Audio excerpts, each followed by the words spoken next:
রব্বি ইশরাহ লি সাদরি, আয় আমার রব আমার সিনাটা খুলে দাও, তুমি যা বলো আমি যেন তা বুঝতে পারি, আমার সিনা উন্মুক্ত করে দাও।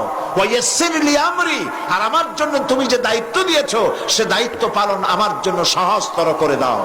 আর আমার কথায় উচ্চারণে একটু অসুবিধা হয়, আমি যা বলি তা যেন মানুষ বোঝে, আমার বর্ণনা ভঙ্গি তুমি সেভাবে করে দিও। সুবহানাল্লাহ।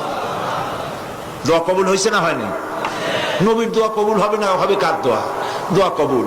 হযরত মুসা আলাইহিস সালাম ফেরাউনের কাছে গেলেন আর বললেন, দেখো অনেক দিন তো রাজত্ব করলা, মানুষের উপরে নিজের মন গড়া আইন চাপাই দিছো, এখন শোনো আল্লাহ পাক আমাকে নবী করেছেন, আমি তোমার কাছে একটা দাওয়াত নিয়ে আসছি, তুমি পড়ো লা ইলাহা ইল্লাল্লাহ।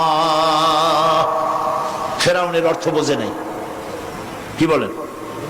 বুঝেছে, ফেরাউন বুঝেছে, 100% বুঝেছে। ফেরাউন সঙ্গে সঙ্গে রিয়াক্ট করেছে। ফেরাউন বলছে, তুমি বলো কি, আমার বাড়ির দুধ কলা খাইয়া বড় হইছো, এখন আমার ইলাহ শিখাইতে আসছো? মা আলিমতু লাকুম মিন ইলাহিন গায়রি, আমি জানি না আমি ছাড়া আরো কোন ইলাহ থাকতে পারে। এখন আপনারা চিন্তা করেন ইলাহের মানে কি? আমরাও কিন্তু অনেকে বুঝি না। আমাদের এখানে যত লোক বসে আছেন, হ্যাঁ আপনারা বুঝতে পারেন, কিন্তু অনেক লোকে বোঝে না।